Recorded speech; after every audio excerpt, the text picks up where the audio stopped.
7절을 먼저 띄우겠습니다. 너희는 외모만 보는도다. 하나님은 외모를 보신다 그랬어요? 마음 중심을 보신다 그랬어요? 마음 중심을. 그래서 젊은 세대들이 배꼽티 입고 다니는 게 마음 중심 보이려고 그러는 거죠. 요즘에는 추워서 그런데 배꼽티 잘 안 입죠. 브라질에 갔더니 배꼽티가 한참 유행인데 임신한 부인들이 주로 배꼽티를 많이 입더라고요. 특별히 한국도 그렇지만 임신하면 굉장히 우대해 주더라고요. 브라질에서는 그 아이 낳는 거를 그렇게 격려하고 축하해 주더라고요. 그래서 임신부들은 거의 다 한 80~90%는 배꼽티가 입고 다니는 그래서 야, 이거 참 라틴 아메리카는 좀 특이한 문화를 가졌구나. 그래요. 초대왕 사울을 기름 부어 세울 때 사무엘 선지자가 이렇게 보니까 키가 준수하는데 목이 평소 다른 사람 얼굴 하나가 머리 하나가 더 있었다 그랬거든요. 스마트하고 용모가 또 준수하다 그랬어요. 아주 빼어났죠. 안수를 했어요. 그래서 초대왕을 삼았어요. 자, 20년 지난 다음에 하나님께서 왕위를 폐위하셨어요. 그래갖고 사무엘 선지자가 자기가 임금 삼은 왕을 하나님이 폐위하시니까 마음이 언짢잖아요. 여러분, 제가 여러분들을 안수하고 축복하고 위로했는데 그래서 여러분들이 성공적인 삶을 살아서 좋은 위치에 올라갔는데 어느 날 갑자기 병들고 망하고 힘들어서 여러분들이 짜부러지게 됐어. 그러면 제 마음이 굉장히 행복하겠죠? 힘들죠. 그래서 우울해서 밥도 안 먹고 잠도 잘 안 오고 이래가지고 너무 힘들어하니까 하나님께서 사무엘아, 너 왜 이렇게 힘들어하냐? 정신 차려라. 사울은 내가 폐위했으니까 그것 때문에 상심하지 말고 정신 차려.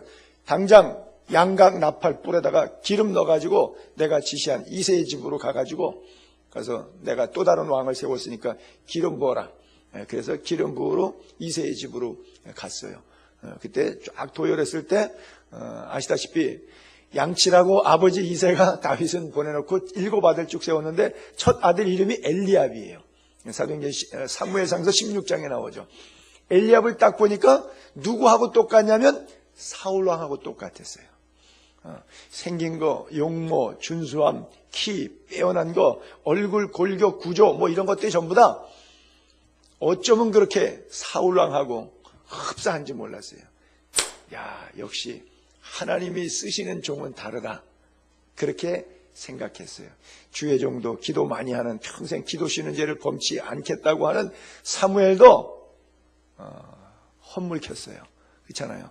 사무엘 같은 대선지자가 그렇게 기도 많이 하고 직통 계시 받아서 사역했던 사람도 잠깐 용모 빼어난데 잠깐 환경 돈 몇 푼 사람이 화딱 갈 수 있는 것처럼 순간적으로 사무엘이 헷갈렸어요. 하나님이 정한 사람이 과연 있구나. 그랬더니 하나님께서 기름 부으라고 하는 사인을 안 줘요. 둘째, 셋째, 결국 7째, 마지막 8번째 가서 그때 하나님께서 기름 부어라. 사인 줬잖아요. 그러니 다윗의 막내 아들의 까무잡잡해갖고 조그만 왜소한 그저 약관 17세 정도의 소년, 요즘으로 하면 고등학교 2학년, 그 아이와 사울왕같이 용모가 준수한 사람하고 여러분이 생각할 때 누가 왕감이에요? 누가 왕감이에요? 이건 답은 나와 있는 거예요. 이거 그림 그려지는 거예요. 이게 뭐예요? 너희는 외모로만 보는도다. 그렇죠? 성경에 하나님은 외모로 보지 않냐고 사람을 중심을 보신다는 구절이 바로 거기서 나온 거예요. 사무엘상서 16장에 바로 그때 처음 나온 거예요. 그 이후에 이제 바울도 표현하고 스데반도 표현하고 여러 사람들이 표현하는데 그래요. 여러분들은 말씀을 읽는 가운데 하나님의 뜻이 먼저 잘 보이는 은혜가 있기를 바랍니다. 이 하나님의 뜻이 안 보이면 내가 기도하고 내가 생각하고 내가 말하고 내가 느끼는 감정이 앞서가면 오판할 때가 많아요. 엘리압을 왕 세울 뻔했어요. 다윗을 하나님께서 왕으로 점지하셨는데, 자, 그 얘기가 이제 고린도 교회에서도 그대로 여실히 드러나고 있는 거예요. 참 이 고린도 교회는 왜 이렇게 목회자와 고린도 교회 교인들하고 갈등의 골이 심한지 바울의 서신을 읽다 보면 참 안타까운 마음이 많이 드는데, 고린도 교회 교인들은 사도 바울을 사도 성도로도 인정하지 않았거든요. 그리고 고린도 교회 교인들이 자기가 믿음이 더 좋다고 생각했어요. 일부 그런, 전체는 다는 아니지만 일부 그런 사람이 있었는데, 내가 우리 목사님보다 은사가 더 많고 예수도 더 먼저 믿었고 하나님이 나를 더 사랑하시고 내가 하나님에 대한 열매도 더 많고, 이런 생각을 가진 사람들이 있었어요. 왜 그런 생각이 있었냐면, 이방인 고린도 교회 교인들만 있었던 것이 아니라 고린도에 유대인의 회당이 있었고, 회당을 중심으로 사역했는데 그 회당에는 디아스포라, 즉 유대 땅에서 와서 건너와서 예수 믿은 사람들이 있었어요. 즉 창립 멤버 같은 터줏대감들이죠. 근데 이 사람들 가운데서 먼저 예수님 당시부터 예수 믿던 사람들이 있어요. 예수님하고 바울은 당시대 인물이니까 동년대에 살았던 사람들입니다. 그러니까 예수님 시절에 예수님 직접 보고 예수 믿고, 그리고 식구들이 이민 오게 돼가지고 정치적, 경제적, 환경적 상황에 의해서 이제 리퓨지처럼 이렇게 고린도 땅에 와서 살아갖고 거기서 회당을 지었단 말이죠. 바울이 오기 전부터, 처음에 바울이 난생 처음 그리스 땅 오기 전부터 회당 짓고 예배 시작했는데, 바울이 유대인의 회당에 들어가서 설교하기 시작하는 거니까 누가 더 먼저 왔냐면 나중에 바울이 간 거예요. 회당에는. 물론 고린도 교회 창립 멤버라고 하는 것은 개신교회적 측면에 있어서의 창립자이긴 되지만, 그가 창립하기 전에 이미 유대인의 회당이 거기 있었어요. 그리고 예수 당시에 예수 믿던 사람이 이민 가고 거기 살고 있었어요. 자, 연조로 우리말하면 권사님, 장로님 연세 되시는 분들이 나이 60, 70대 사람들이 쫙 포진하고 신앙생활 잘 하고 있었는데, 사도 바울이 49년 가을기 갔으니까 이제 나이 한 45세 이렇게 돼가지고 가니까, 자기보다 한 20년 연배된 분들이, 벌써 신앙생활 잘하고 있는 분들이 거기 또 있으니까, 나이 50줄에 올라온 사람을 볼 때 70줄에 있는 사람이 벌써 내가 예수 믿었고, 너 예수장이 핍박하고 죽이고 다닐 때 이미 나는 예수 믿고 벌써 여기 이민 와갖고 이 교회를 세운 사람이야. 그러니까 내가 믿음이 좋겠어, 네가 좋겠어? 생각해봐. 이 마음이 들겠어요, 안 들겠어요? 당연히 들죠. 그 얘기예요. 만일 사람이 자기가 그리스도에게 속한 줄 믿을진데, 자기 예수 잘 믿고 있다고 생각하고 있는 거예요? 믿음의 연조가 있는 거예요? 자기가 그리스도에게 속한 것 같이 우리도, 여기 사도 바울의 일행들을 얘기하는 거잖아요. 뭐 디모데라든지 바울이라든지 누가라든지 뭐 이런 사람들, 우리도 그러한 줄을 자기 속으로 다시 생각할 것이다. 다시 좀 생각해 보라는 거예요. 곰곰이 생각해 보라고 하는 거예요. 예. 당신들이 믿음의 연조 타령하고 있는데, 당신 안에 그 믿음이 있다. 오케이, 좋다, 훌륭하다. 근데 당신에게만 있는 게 아니라 우리에게도 믿음이 있다. 이상인데, 신앙생활 하다 보면 이렇게 연조 타령하는 그런 부분들이 없잖아요. 아주 근시안적인 안목으로 그 우월주의에 빠져가지고 내 영성이 더 강하다. 특별히 이제 고린도 교인들이 어떤 영성이 더 강하다고 은사쟁론했던 사람들이잖아요.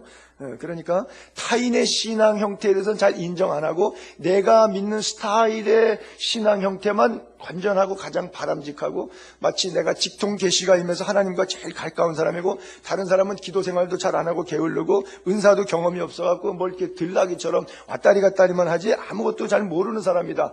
이렇게 생각을 하고 있다 보니까 이 영적 우월주의에 빠져서 심지어 목회자, 사도, 바울에게까지 동일한 잣대로 그렇게 시시비비하는 거죠.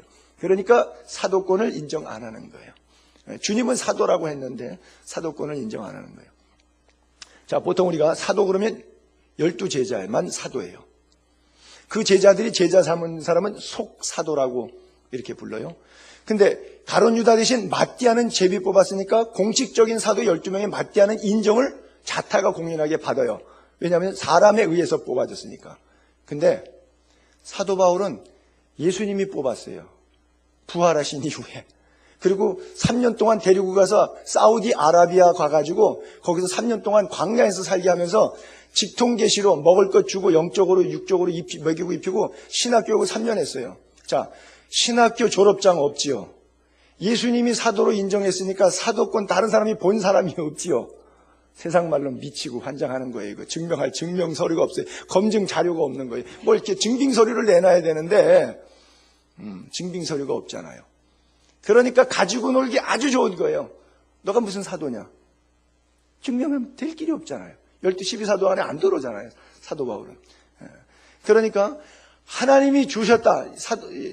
바울 서신을 편지마다 1장 안부 보게 되면 예수 그리스도로부터 사도가 된 나 바울은 너에게 은혜와 평강, 이런 식의 단어들이 계세요.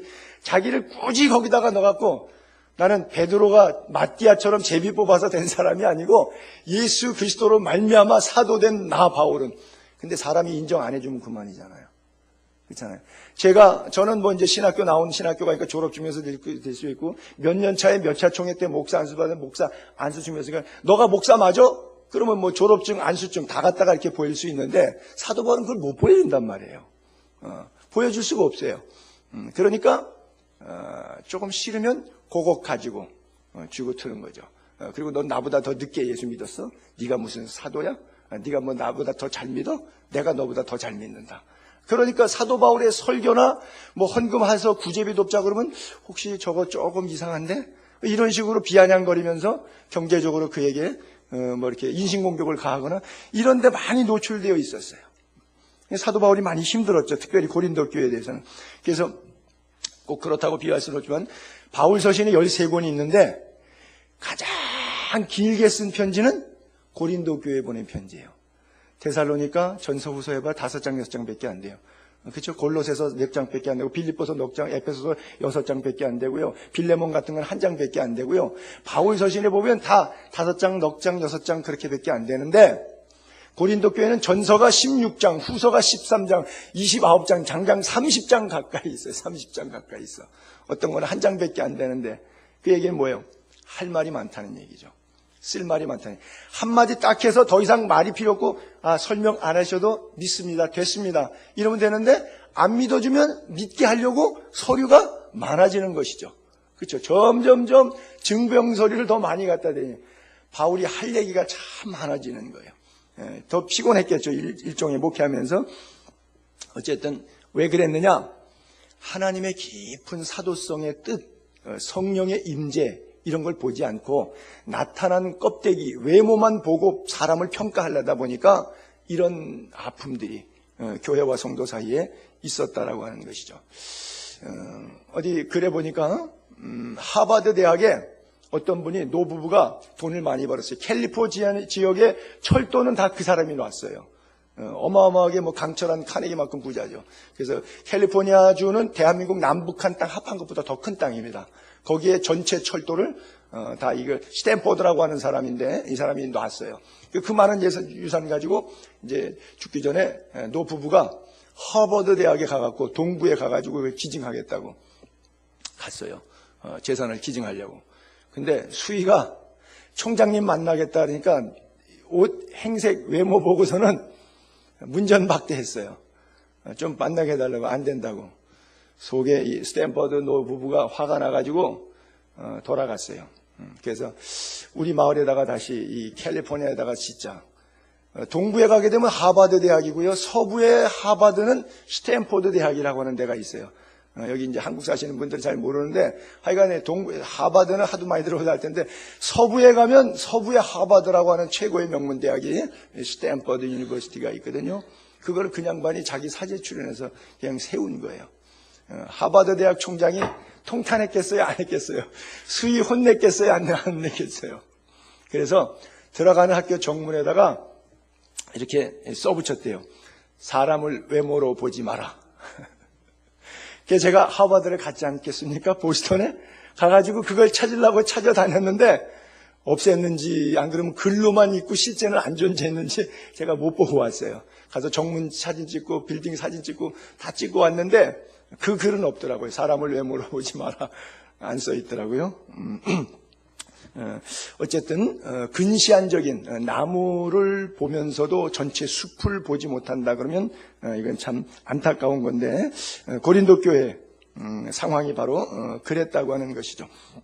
아주 고약한 병이 연조 타령하는 병입니다. 하나님을 아는 지식, 이 연조가 많이 들었다고 타령하는 사람들은 뭐냐면 자기 개념 속에 갖고 있는 하나님을 아는 지식에 대한 잣대가 있어요. 하나님은 이러신 분이야. 하나님은 이러신 분이야. 이렇게 하면 복받고 이렇게 하면 저주받고 요거는 선이고 요거는 악이야. 자기 개념 틀에서 하나님을 아는 지식이 고착화되어 있는 분이 있어요. 왜냐하면 연조가 오래되다 보니까 흔히 말해서 서당계 3년에 풍어롭듯이 자기의 개인적인 경험이 몇 번 반복되면 이게 잔뼈처럼 굳어져 버려요.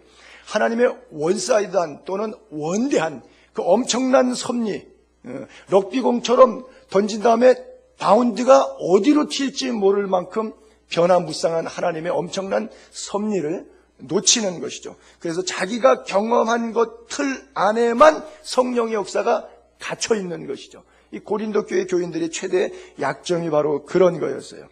그래서 나타난 것만 보고 외모만 보고 사람을 평가하고 영적인 상황을 평가하고 그랬죠. 그래서 늘 자기를 낮춘다, 겸손해진다, 어린아이가 된다, 이거 쉽지 않죠. 예수님께서 마태복음에 자막 올려보면 그랬죠. 진실로 너희에게 이르노니 너희가 돌이켜 어린 아이들과 같이 되지 않으면, 그럼 어린아이 같다는 것은 어떤 상태를 표현한 것이냐? 천국에 들어가지 못한다. 그러므로 이 어린아이와 같지 않으면 어린아이 같이 자기를 낮추는 사람, 천국에서 큰 자다 했지. 그러니까 빨간 줄 2개만 연결하면 어린 아이들과 같이. 그럼 어떤 상태가 어린 아이들 같으냐? 자기를 낮추는 사람. 그렇죠? 다른 말로 하게 되면 좀 겸손한 사람. 그러니까 어떤 상황 속에서도 자기 주장하지 않고 자기 고집 내세우지 않고 하나님의 말씀에 튀는 대로 받아서 하나님의 뜻대로 순종하는 사람. 그 사람들이 바로 말씀을 이루는 어린아이와 같은 순전한 사람들이죠. 아테네에 가게 되면 아레오파고라고 하는 언덕이 있습니다. 철학자들의 언덕이죠. 용사의 언덕이라고 일컫는 아레오파고. 거기에 사도 바울이 와서 전도했을 때 뭐라 그러면 이 말장이가 전하는 새 교가 무엇인지 우리가 들어보자라고 끌고 올라갔거든요. 그러니까 이 말 저 말 많은데 네가 하는 말은 또 무슨 말이냐, 이 말장이의 얘기 한번 좀 들어보자 하는 정도로밖에 복음을 이해하지 못했다고 하는 것이죠. 왜? 그들이 갖고 있는 신화의 개념 속에 아테네 또 뭐 제우스, 비너스, 포세이돈 틀이 다 갖춰져 있어요. 그러니까 네가 하는 얘기는 또 어떤 틀이냐. 그래서 자기가 가진 틀 속에서 하나 더 집어넣겠다고 하는 것이지, 내가 우상으로 잘못 섬겼으니까 내 거 다 버리고 예수 그리스도, 예수와 부활에 관한 것을 듣겠다 하는 거예요. 지금 예수와 부활에 가서 계속 노방전도하고 다니고 알지 못하는 신단에 대해서 설교하고 다니는데 그것을 받으려고 하는 생각을 안 하죠. 그것을 받아들이려고 생각 안 하죠. 자기 것을 버리고 예수를 받아야 되는데 자기 것 채운 채 그 속에다가 더 붓겠다고 하는 것이죠. 여기 물이 가득 차 있는데 또 부으면 어떻게 될까요? 오바되는 것이죠. 그렇죠? 이물 저물 짬뽕물 되면서 그냥 오바되는 것이죠. 워낙 깨끗했던 순수한 물을 그대로 받아낼 수는 없는 것이죠. 그런 다원주의 종교 형태의 신앙생활이 오늘 우리들의 신앙의 삶 가운데는 많고, 역시 고린도 교회 교인들이 노출됐었던 그런 부분이라고 하는 것이죠. 오늘 현대인들의 사고방식 가운데 제일 무서운 게 뭐냐면 하나님 없이도 살 수 있다. 조금 권세 있고 여유 있고 또 뭐 아는 사람 있고 지적 수준이 있으면 나는 내가 살아가는데 하나도 안 불편해. 극악무도한 죄인임을 고백할 수 없지요. 왜냐하면 자기가 갖고 있는 앉아있는 스탠스가 너무 편안한 푹신하기 때문에. 그래서 하나님을 만날 수 없다는데 아픔이 있죠. 오직하면 부자가 천국 가는 거하고 낙타가 바늘구멍 들어가는 거하고 비유했겠어요. 그러니까 많은 사람들이 조금 뭐가 배운 게 있으면, 가진 게 있으면, 좀 권력과 이렇게 연결 줄만 있으면 하나님 없이 인맥으로 살아보려고 하는 이런 시도가 있죠. 그래서 영적인 것과 육적인 것을 잘 구분하지 못하는데, 이런 사람들이 대체적인 특징이 뭐예요? 기도 안 하죠. 기도할 필요가 없어요. 기도 안 하는 것은 제가 누누이 말씀드리는데 교만하기 때문에 기도하는 거예요. 아니 목사님, 제가 기도는 못하지만 그래도 교만하진 않아요. 교만하기 때문에 기도 안 하는 거예요. 교만하기 때문에. 그게 말이 안 되는데요. 아니요. 내 말이 아니라 성경이에요. 교만한 자는 기도 안 해요. 그게 무의식 가운데 뭐를 붙잡느냐? 주님을 붙잡는 게 아니라 무언가 믿는 빽이 있는 거예요. 나의 삶을 사는 동안에는 이거면 돼. 그러니까 보이는 것이 다인 것이죠. 보이는 것 너머에 안 보이는 죽음 이후의 세계에 대한 준비가 안 되죠. 늘 말씀드린다만 노후 준비는 관심이 있는데 사후 준비는 별 관심이 없어요. 여러분 솔직히 말해서 사후 준비가 중요해요. 노후 준비가 중요해요. 노후 준비 안 해도 될 사람들도 많아요. 아까 오전에도 얘기했듯이 49살인데 내 제자가 벌써 죽었거든요. 우리 교회 왔지만 우리 내 친구도 뭐 4, 5년 전에 그 친구도 뭐 한 4, 5년 전쯤 된 거 벌써 한 4주년, 5주년 되는 것 같아요. 윤한수 집사 같은 경우도 암으로 와가지고 한 1년 있다가 죽었잖아요. 뭐 오는 데는 순서가 있어도 가는 데는 순서가 없다 그러잖아요. 어쨌든 간에 오늘 나에게 주어진 삶이 있으면 남은 날 계수할 지혜를 주사. 그렇죠? 모세가 시편에 90편에 그런 말을 썼거든요. 남은 날 계수할 지혜를 주사. 누가 지혜로운 사람이냐? 남은 날 동안 어떻게 하면 더 그리스도인답게 살고 하나님의 부르심에 합당한 삶을 살 것인가? 그것을 몸부림치는 것이 진짜 지혜로운 사람이라고 하는 거예요. 그런데 어디에서 나오냐? 성경 읽고 기도하는 데서 나와요. 저절로 나오지 않습니다. 그것을 분별할 수 있는 것은 성경 읽고 기도하면 돼요. 자, 8절로 넘어갈게요. 주님이 나에게 주신 권세. 우리 모두에게 하나님께서 특별한 은혜를 주시고요. 권세를 주셨어요. 주님이 주신 권세 없는 사람은 아무도 없습니다. 자, 주님이 주신 권세는 왜 주셨느냐? 망하라고 주신 게 아니죠. 그렇죠? 잘못 사용하라고 주신 것이 아니죠. 흥하라고, 세우라고. 그렇죠? 너희를 무너뜨리려고 하신 것이 아니라 세우려고 하신 것이다. 그래서 지나치게 자랑해도 이 권세, 주님이 주신 권세 지나치게 자랑해도 안 부끄럽다는 거예요. 그건 자랑이 아니에요. 여러분, 사도 바울의 자랑은 뭐죠? 십자가. 그렇잖아요. 사도 바울의 자랑이 뭐예요? 십자가잖아요. 다 우리가 부러워하는 거 가진 거. 로마 시민권, 학벌, 가말리엘, 문화, 베냐민 지파, 왕족, 귀족, 사내들은 공의원, 대사장과 1대1로 독대해갖고 사람 때려 죽여도 무죄 판결 받을 수 있는 그런 공문, 이런 거 다 취할 수 있어요. 마음대로 다 가졌어요.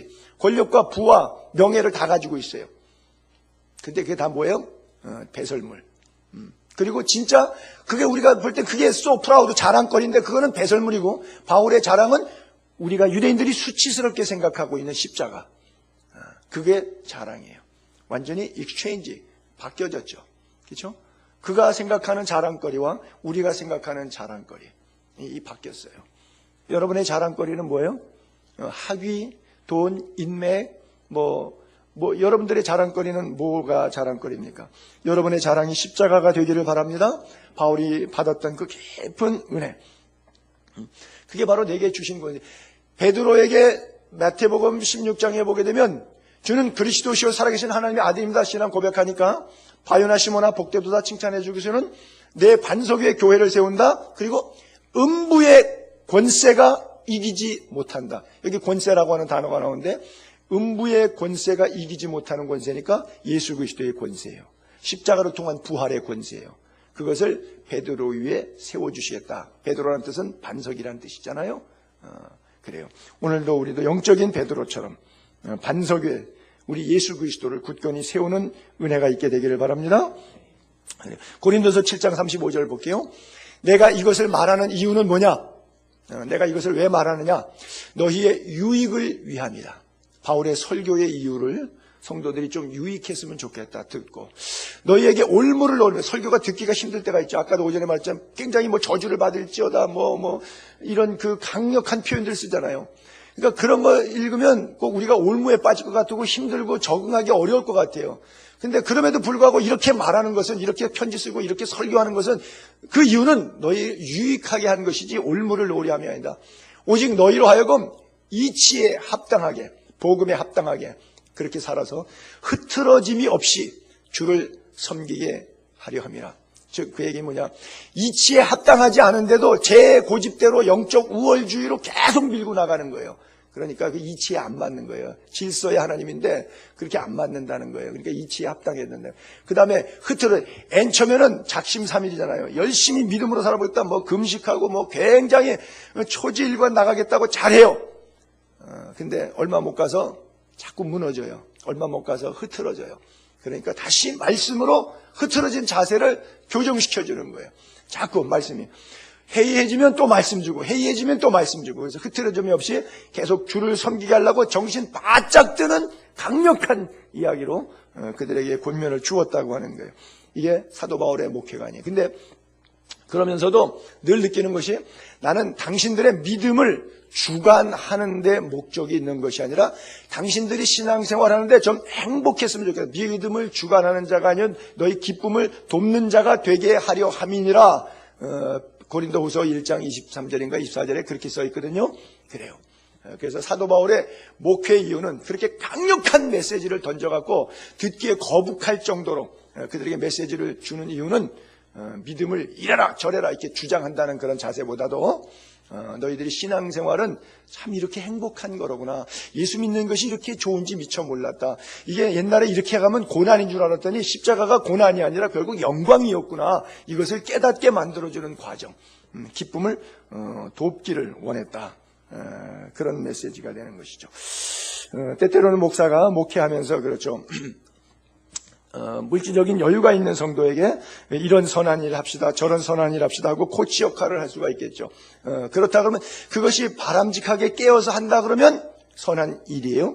근데 목사가 돈 있는 교인들 싹 보니까 저 교인을 꼬셔가지고 내가 말 좀 잘하고 영적으로 막 휘둘려 갖고서는 뭘 좀 해야 되겠다라고 생각해가지고 부정축제하고 거기다가 사치하고 오락하고 방탕한다 그러면 그것은 뭐예요? 목회가 무너뜨리는 것이죠. 설교라고 하는 것이 뭐예요? 구원이죠. 설교는 구원을 목적으로 해요. 근데 설교를 헌금, 즉 동양, 모금을 목적으로 한다 그러면 그것은 설교가 이미 설교의 틀에서 벗어난 것이죠. 그렇죠? 설교는 영혼 구원에 있지 모금에 있지 않아요. 그렇기 때문에 포커스가 빗나가는 거예요. 똑같은 상황 속에서도 목사의 마음 자세에 따라서 선한 역사 위에서 더 힘을 내게 하는 세우는 역할이 될 수도 있고요. 아니 그러면 개인적인 일신의 영달을 위해서 부정축제하는 것이 될 수도 있겠죠. 반대로 또 조금 있다고 해가지고 부유한 성도가 가난한 선교사들이 대부분 다 가난하잖아요. 하나님께서 주의 종들의 가는 길에 그렇게 유효하게 주시지 않으셨죠. 물론 이제 대형 교회들이 갖고 있는 좀 뭐 문제들이 없잖아 있지만 대부분 보게 되면 엘리야처럼 까마귀가 먹을 걸 갖다 주듯이 먹이는데 절대 굶기진 않는데 아슬아슬하게 먹일 때가 많아요. 그 다음 달 없는데 채우는 거예요. 그러면서 뭐라 그래요? 내일을 걱정하지 말라. 내일은 내일이 염려할 거니까 넌 신경 쓰지 마. 이렇게 하나님께서 말씀하시거든요. 그래서 그것이 몸에 잔뼈가 이렇게 굵어 있어요. 보통 이 사역자들은. 근데 그렇게 살아가는 사람과 일반적으로 살아가는 삶이 다르다 보니까 조금 여유가 있으면 그런 사람들에서 약간 좀 무시하고 업신여기는 그런 모습들이 있죠. 최복규 목사님 저한테 한 달에 20만 원씩 한 10년 동안 한국중앙교회에서 제가 집시 선교할 때 후원을 고정적으로 했었어요. 그래서 제가 그 포천에 그분 기도원도 있는데 기도원도 한 주간 집회도 하고 또 한국중앙교회 가서 제가 설교도 하고 작년인가 재작년에 제가 한번 우리 교회 모셔서 여기서 한번 신년 첫째 주 설교도 한번 하셨죠. 벌써 한 2, 3년 되는데 그래서 저하고는 뭐 굉장히 가깝게 좀 지낸다고도 볼 수 있는데 그분이 선교비를 줄 때마다 모든 선교사들에게 공통적으로 하시는 말씀이 있어요. 우리는 받는 사람 입장에서 아유 목사님 감사합니다. 열심히 일 잘하겠습니다.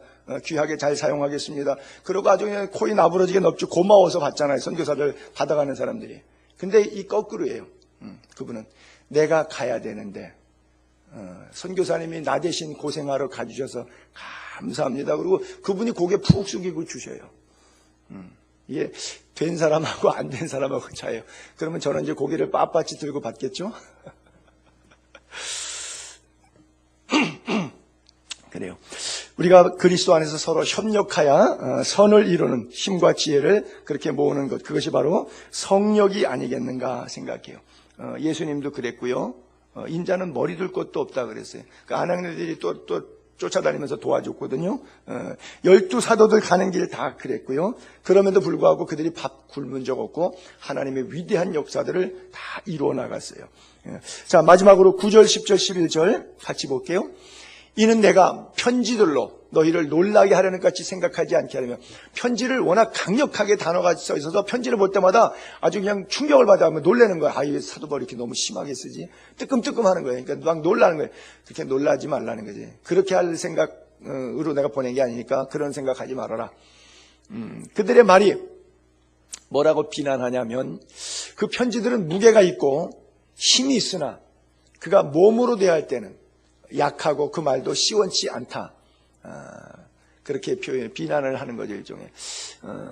그랬더니 사도 바울이 마지막 답변이 우리는 편지로 설교하던, 몸으로 설교하던, 떠나 있을 때 편지로 말하던, 또 함께 있을 때 같이 살면서 행동으로 말하던 exactly same, 같은 것이지 다른 것이 아니다, 그렇게 이야기하고 있는데, 어쨌든 근거 없는 비방들, 예를 들면 말하고 행동이 다르다, 설교는 잘 못한다, 있을 때하고 떠날 때하고 다르다, 그리고 심지어는 용모 말투까지 붙잡아가지고 비난을 많이 했죠. 사도 바울은 키가 좀 작았습니다.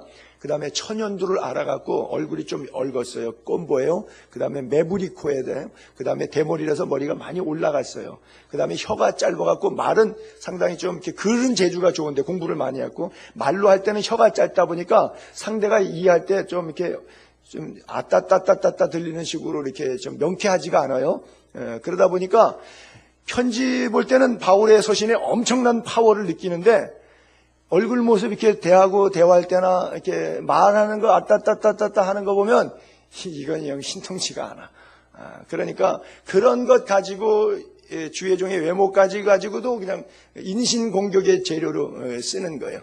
몸으로 대할 때는 약하고 말도 시원치 않다. 사실 사도 바울은 그게 제일 핸디캡이잖아요. 혀가 짧아갖고 좀 발음이 정확하지 않은 사람한테 야, 너 이렇게 말 더듬냐 그러면 갑자기 그 사람 말 더듬게 되는 거죠. 그렇게 되는 거예요. 그 굉장히 불편한 건데, 이렇게 말을 더듬어도 충분히 할 때 말씀 잘하시네요. 이래주면은 얼마나 좋아. 근데 왜 더듬냐 그러고 이러니까 더 불안하게 만들고 아주 상당히 불편하게 만든 교인들이 그랬어요. 그래서 마지막에 결론이 거기 써 있는 것처럼 그렇지 않다. 내 마음은 시종여일 똑같다. 비방에 대한 답변이 이래도 저래도 나는 하나님의 사람으로서의 품위를 꼭 지킨다. 그렇기 때문에 우리가 보이는 것 때문에, 외모 때문에 속지 않았으면 좋겠다. 내용을 좀 보자. 마지막으로 야고보서 1장 16절하고 갈라디아서 6장 한번 보겠는데요. 내 형제들아 속지 말라. 온갖 좋은 은사 그리고 온전한 선물 다 어디서 오느냐? 위로부터 오는 거예요. 하늘에서부터. 빛들의 아버지로부터 내려와요. 그는 변함도 없으시고 회전하는 그림자도 없으시니라. 그런 하나님의 사랑이 내게 있고 나도 그 사랑으로 일한다는 것이죠. 또 갈라디아서 6장 7절 스스로 속이지 말라. 하나님은 업신여김 받지 않는다. 사람이 무엇으로 심든지 그대로 그리라. 말은 이렇게 해놓고 저런 결과가 나온다. 아니다 이거죠. 콩 심었다 말하니까 콩 나온 거고, 팥 심었으니까 팥 나오는 듯이 자기를 속일 필요 없고, 영적인 우월주의를 나타내기 위해서 포장할 필요도 없고 가장할 필요도 없다. 있는 그대로 내가 있을 때든 떠날 때든 말한 것은 행동으로 나타나고, 그래서 무엇으로 심든지 그대로 거두어진다라고 하는 거예요. 사도 바울은 천국의 소망이 분명히 있었기 때문에 주변이 힘들게 하고 상황이 힘들게 하고 들리는 말이 굉장히 자기를 괴롭힌 이런 이야기들을 많이 들었어요. 느낌이 없는 건 아니에요. 느낌이 있어요. 그 들을 때마다. 근데 느낌 때문에 죄를 짓거나 느낌의 반응으로 자기 할 일을 못하지는 않았어요. 그렇잖아요. 여러분 주변에서 일하다가, 가정에서 신앙생활하다가, 또 사업관계에서 부정적인 많은 얘기할 때 가슴이 철렁 내려앉고 분노가 나고 화가 나고 느낌이 없을 수는 없죠. 그렇잖아요. 뭐 부부관계 싸움할 때 뭐 안 좋은 얘기하면 느낌이 없을 수는 없죠. 근데 그 느낌 때문에 망할 필요는 없는 거예요. 느낌 때문에 죄를 질 필요는 없는 거예요. 그렇죠? 느낌을 막을 길은 없어요. 귀에다가 들려주니까 떠들어대는데 어떻게 하겠어요. 그러나 그것을 내 안에서 마인드 컨트롤은 내가 할 수 있어요. 그것이 하나님의 능력이에요. 말씀 안에서 충분히 영향받지 않을 수가 있는 거예요. 그래서 말과 행동, 또 가정, 교회, 일터 어디에서든지 언제든지 시종여일한, 앞과 뒤가 똑같은, 말과 행동이 똑같은 그리스도인들이 되시기를 주의 이름으로 축복합니다.